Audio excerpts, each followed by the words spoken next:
Ladies and gentlemen, I am glad that you have given me the opportunity of taking part in this function.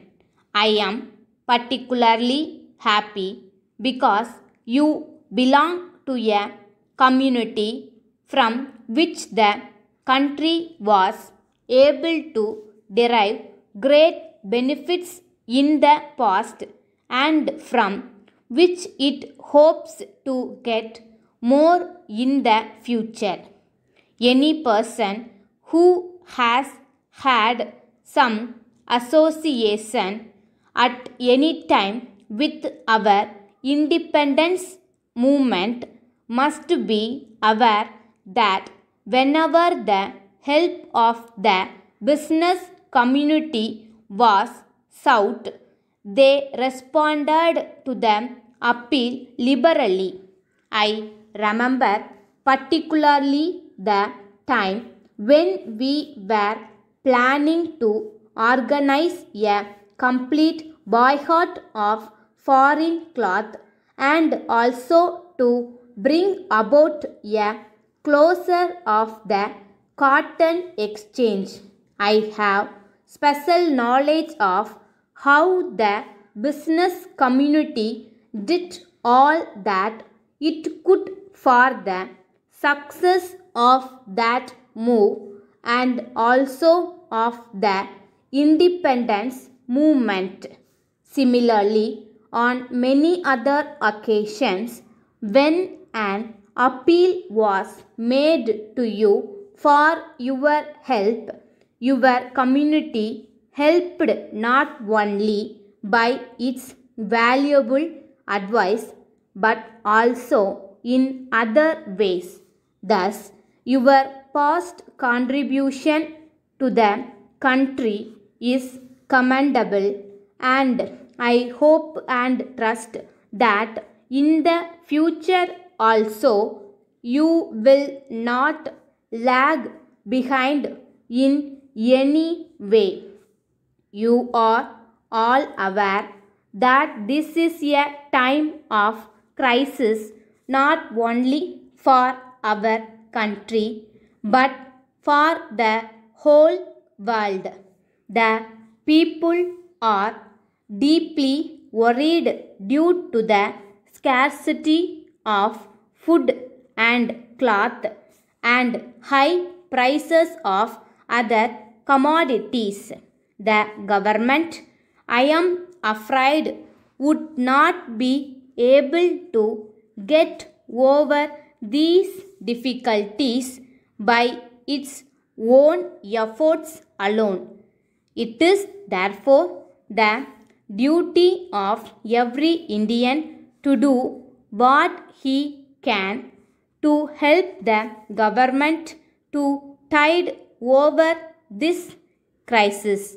It is my hope that all of you would give the country the benefit of your experience and would also do all that you can for helping the country at this time of difficulty.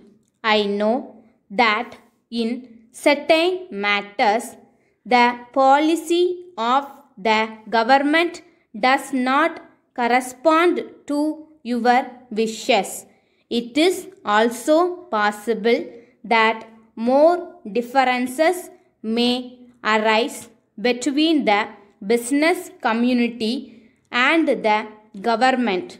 However, it will be accepted by all that the paramount objective before us is the survival of our country, our people and our state.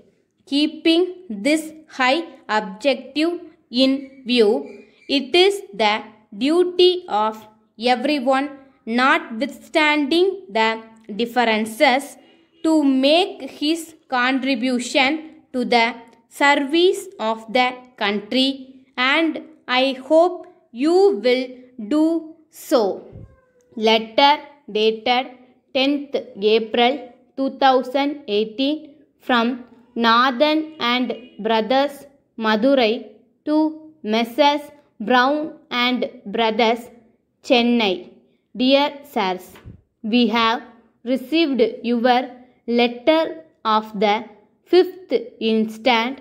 We hereby acknowledge the receipt of 5 consignments of goods sent by you by rail, and we are glad to note that the goods are of good quality, matching the samples shown to us.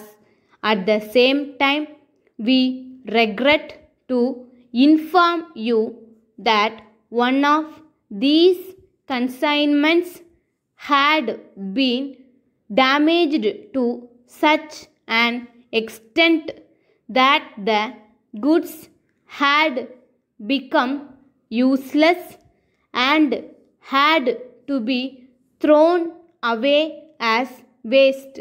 We are sure that the cause for such damage lies with the rail authorities, who have not handled the goods with care.